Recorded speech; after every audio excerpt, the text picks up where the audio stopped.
सदा शिवम भजाम्यहं श्री शिवाय नमस्तुभ्यं। बंधुजनों, भक्तजनों, आप सभी का ब्रह्म देव कन्या चैनल पर बहुत बहुत स्वागत है। सावन मास में शिव महापुराण की महिमा सुनना सभी तरह के पुण्य फल देने वाला है। आपके जीवन में जो भी बाधाएं हैं, जो भी समस्याएं हैं, उन सभी का समाधान इस शिव पुराण महात्म्य कथा सुनने से हो जाएगा। बंधुजनों, भक्तजनों, यदि आप इस कथा महात्म्य को ध्यान पूर्वक एकाग्रचित होकर सुनते हैं या शेयर करके किसी और को भी सुनाते हैं, आपके जीवन में सुख, शांति और समृद्धि होगा। भगवान महाकाल, महाकालेश्वर शिव जी, महादेव आपकी सभी दुखों का, सभी समस्याओं का अंत करेंगे। तो भक्तजनों, बंधुजनों, चलिए शिव महापुराण की कथा शुरू करते हैं। आज हम शिव महापुराण के श्री रुद्र संहिता तृतीय खंड के 31वें अध्याय का श्रवण करेंगे। तो बोलिए ओम नमः शिवाय, ओम नमः शिवाय, ओम नमः शिवाय। ब्रह्मा जी बोले, ब्राह्मण के रूप में पधारे स्वयं भगवान शिव की बातों का देवी मैना पर बहुत प्रभाव पड़ा और वे बहुत दुखी हो गईं। वे अपने पति हिमालय से कहने लगी कि इस ब्राह्मण ने शिव जी की निंदा की है, उसे सुनकर मेरा मन बहुत खिन्न हो गया है। जब भगवान शिव का रूप और शील सभी कुत्सित है तथा सभी उनके विषय में बुरा सोचते हैं और उन्हें मेरी पुत्री की सर्वथा अयोग्य मानते हैं, तो मैं अपनी पुत्री का हाथ कदापि उनके हाथ में नहीं दूंगी। मुझे अपनी पुत्री अपने प्राणों से भी अधिक प्रिय है। यदि आपने मेरी बात नहीं मानी तो मैं इसी समय विष खा लूंगी और अपने प्राण त्याग दूंगी। साथ ही अपने बेटी पार्वती को लेकर इस घर से चली जाऊंगी। मैं पार्वती के गले में फांसी लगा दूंगी, उसे वनों में ले जाऊंगी अथवा किसी सागर में डुबो दूंगी, परंतु किसी भी हालत में उसका ब्याह पिनाकधारी शिव के साथ नहीं होने दूंगी। यह कहकर देवी मैना रोती हुई तुरंत कोप भवन में चली गईं और उन्होंने कीमती वस्त्रों और आभूषणों का त्याग कर दिया और जमीन पर लेट गईं। जब इस विषय में भगवान शिव को जानकारी हुई तो उन्होंने सप्त ऋषियों को याद किया। वे तुरंत ही वहां आ गए।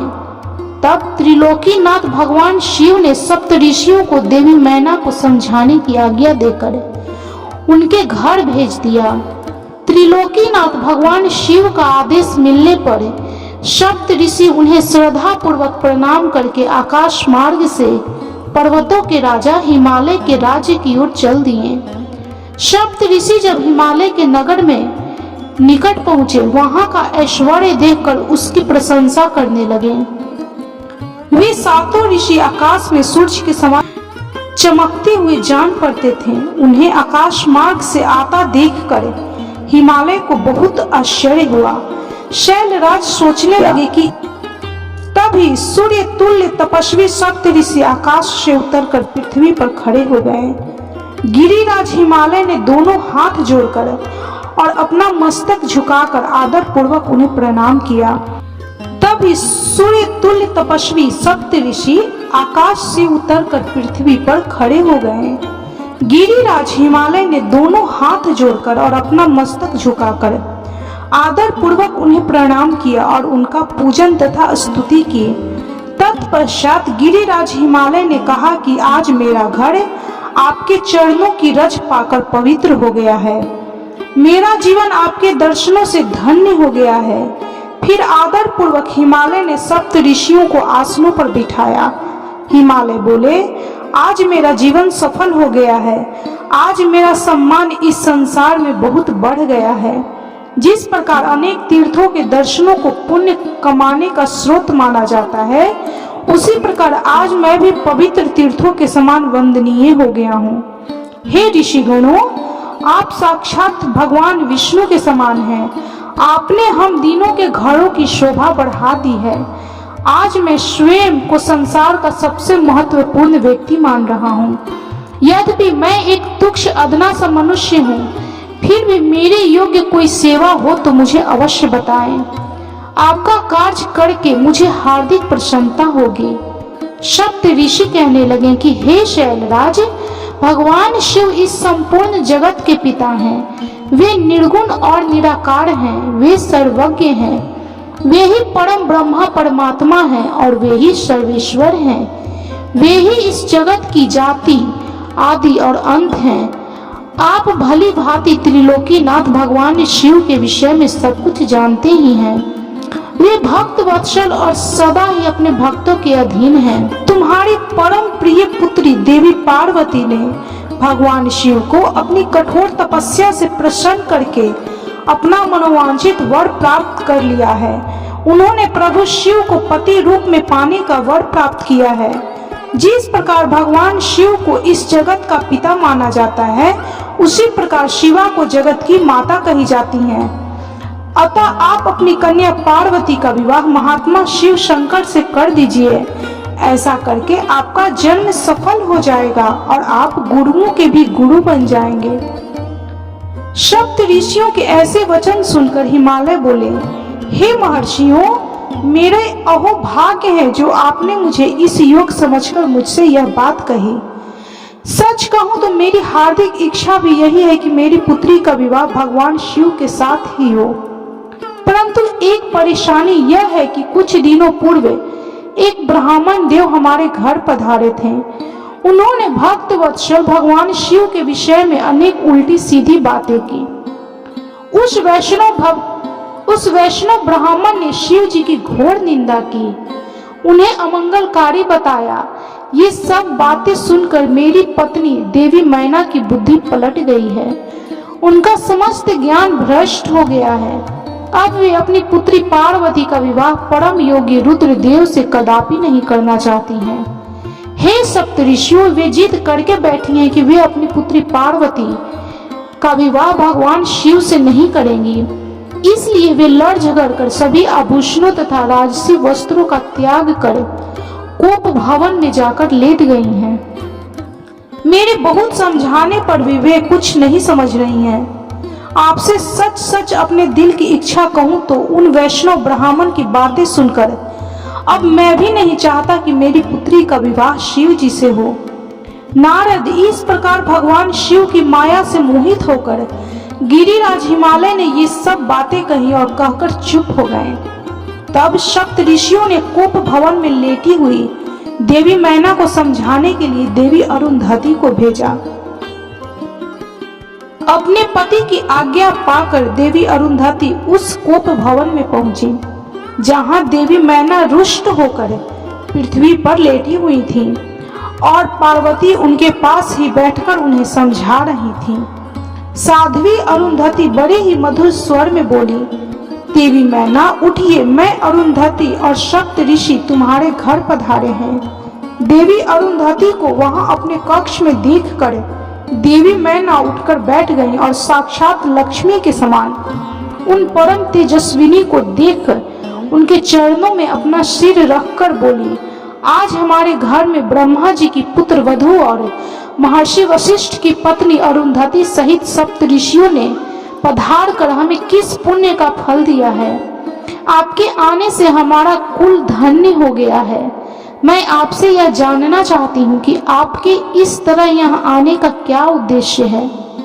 देवी मैना के ऐसा कहने पर देवी अरुंधति मुस्कुराई और उन्हें समझाकर कोप भवन के बाहर उस स्थान पर ले गई जहाँ सप्त ऋषियों सहित गिरिराज हिमालय बैठे हुए थे। तब देवी मैना को वहां आया देखकर श्रेष्ठ और परम ज्ञानी सप्त ऋषि भगवान शिव को मन में स्मरण कर समझाने लगे।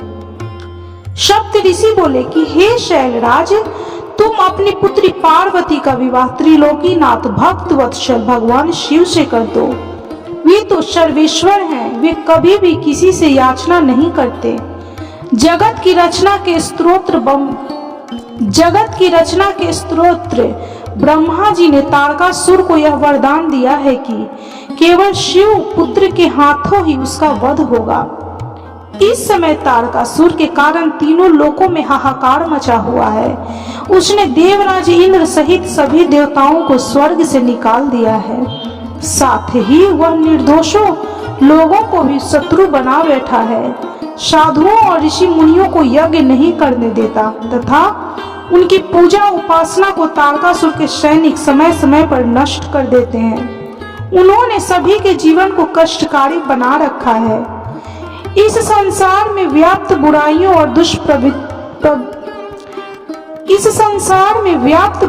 और दुष्प्रवृत्तियों के विनाश के लिए संहारक रुद्रदेव का पुत्र ही सबसे उपयुक्त है।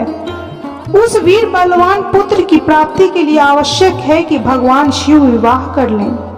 इसलिए ब्रह्मा जी ने भगवान शिव से विवाह करने की प्रार्थना की है। यह सर्वविदित है कि भगवान शिव परम योगी हैं और विवाह के लिए उत्सुक नहीं हैं।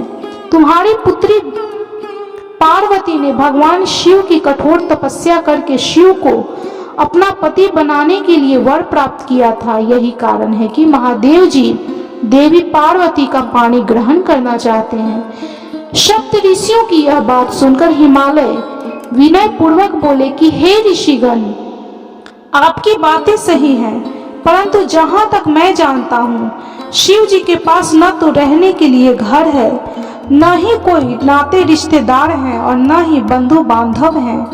उनके पास कोई राजपाट भी नहीं है और न ही वे ऐश्वर्य और विलासिता का जीवन ही जीते हैं।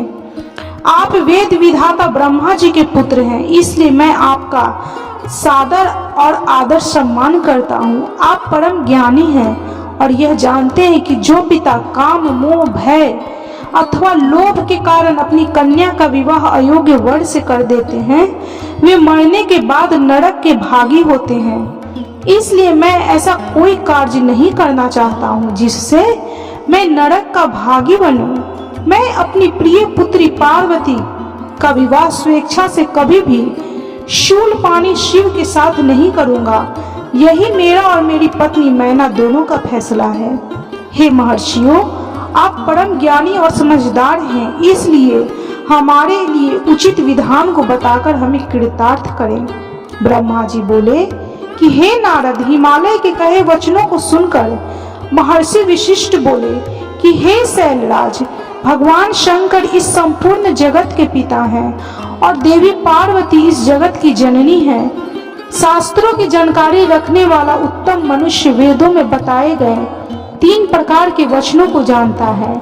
पहला वचन सुनते ही बड़ा प्रिय लगता है, परंतु वास्तविकता में वह असत्य व अहितकारी होता है।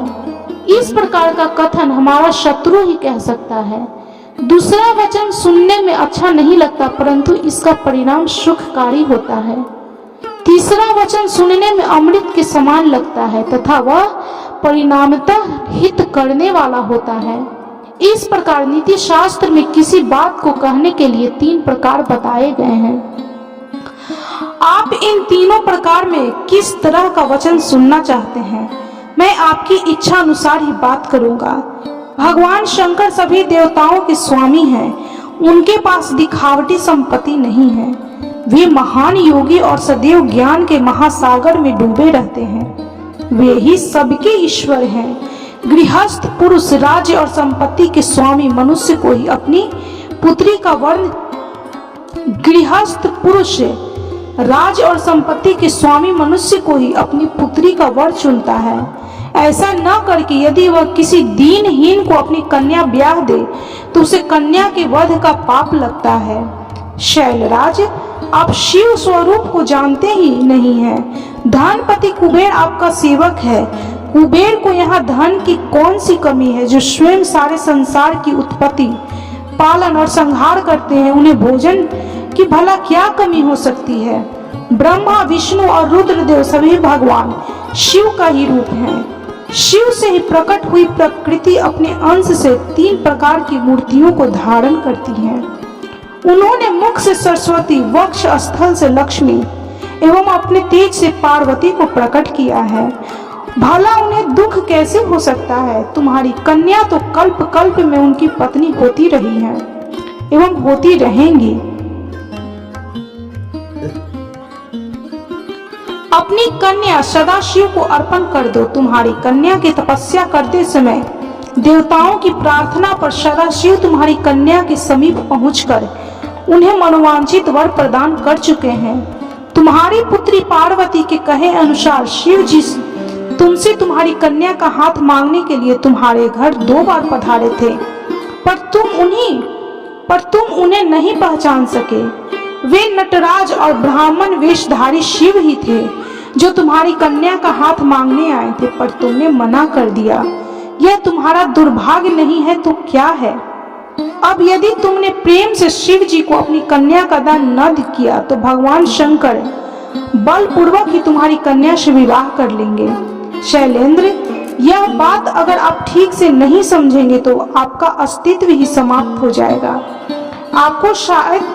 आपको शायद ज्ञात नहीं है कि पूर्व में देवी शिवा ने ही प्रजापति दक्ष की पत्नी के गर्भ से जन्म लिया था और सती नाम से प्रसिद्ध हुई थी। उन्होंने कठोर तपस्या करके भक्त वत्सल भगवान शिव को वरदान स्वरूप पति के रूप में प्राप्त किया था, परंतु अपने पिता दक्ष के द्वारा आयोजित महान यज्ञ में अपने पति त्रिलोकी नाथ भगवान शिव की अवहेलना एवं निंदा होते देखकर उन्होंने स्वेच्छा से अपने शरीर को त्याग दिया था। वही साक्षात जगदम्बा इस समय आपकी पत्नी मैना के गर्भ से प्रकट हुई हैं और कल्याणमयी भगवान शिव को जन्म जन्मांतर की भांति पति के रूप में पाना चाहती हैं। अतः गिरिराज हिमालय आप स्वयं अपनी इच्छा से अपनी पुत्री का हाथ महादेव जी के हाथ में सौंप दीजिए। इन दोनों का साथ इस जगत के लिए मंगलकारी है। शैलराज, यदि आप स्वेच्छा से शिव जी एवं देवी पार्वती का विवाह नहीं करेंगे तो पार्वती स्वयं अपने आराध्य भगवान शिव के धाम कैलाश पर्वत पर चली जाएंगी। आपकी प्रिय पुत्री पार्वती की इच्छा का सम्मान करते हुए ही भगवान शिव स्वयं आपसे पार्वती का हाथ मांगने के लिए वेश बदलकर आपके घर आए थे, परंतु आपने उनको नहीं पहचाना और अपनी कन्या देने से इनकार कर दिया। आपके शिखर पर तपस्या के लिए पधारे भगवान शिव की देवी पार्वती ने जब सेवा की थी तो आप भी उनके इस निर्णय में उनके साथ थे। आपकी आज्ञा प्राप्त करके ही देवी पार्वती शिव को पति रूप में पाने की इच्छा लेकर तपस्या करने हेतु वन में गई थी। उनके इस प्रण और कार्य को आपने सराहा था, फिर आज ऐसा क्या हो गया है कि आप अपने ही वचनों से पीछे हट रहे हैं? भगवान शिव ने देवताओं की प्रार्थना स्वीकार करके हम सप्त ऋषियों को और देवी अरुंधति को आपके पास भेजा है। इसलिए हम आपसे यह समझाने आए हैं कि आप पार्वती जी का हाथ भगवान शिव जी के हाथों में दे दें। ऐसा करके आपको बहुत आनंद मिलेगा। भगवान शिव ने तपस्या के पश्चात प्रसन्न होकर देवी पार्वती को यह वरदान दिया है कि वे उनकी पत्नी हों। भगवान शिव परमेश्वर हैं, उनकी वाणी कदापि असत्य नहीं हो सकती। उनका वरदान अवश्य सत्य सिद्ध होगा। इसलिए हम सप्त ऋषि आपसे यह अनुरोध कर रहे हैं कि आप इस विवाह हेतु प्रसन्नता पूर्वक अपनी स्वीकृति प्रदान करें। ऐसा करके आप अपने परिवार का ही नहीं समस्त मानव और देवताओं का कल्याण करेंगे। इस प्रकार शिव महापुराण के श्री रुद्र संहिता 3 खंड का 32वें अध्याय तक की कथा संपन्न हुई। तो बोलिए, कर्पूर गौरम करुणावतारम संसार सारम भुजगेंद्र हारम सदा वसंतम हृदय रविंदे भवम भवानी सहितम नमामि। ओम नमः शिवाय, ओम नमः शिवाय, ओम नमः शिवाय। आप भी इस शिव भक्ति की कथा अवश्य सुने। इस कथा को सुनने से आपके मन की जो भी मनोरथें होंगी भगवान पूर्ण करेंगे। आपके जीवन की सभी समस्याओं का भगवान शिव महाकालेश्वर समाधान करेंगे। तो बोलिए, कर्पूर गौरम करुणावतारम संसार सारम भुजगेंद्र हारम सदा वसंतम हृदय रविंदे भवम भवानी सहितम नमामि। ओम नमः शिवाय, ओम नमः शिवाय, ओम नमः शिवाय। भक्तजनों, बंधुजनों, यदि आपको शिव महापुराण की यह कथा अच्छी लगी हो तो कृपया वीडियो को लाइक, शेयर और सब्सक्राइब जरूर करें और कमेंट में हर हर महादेव, ओम नमः शिवाय जय महाकाल जरूर लिखें।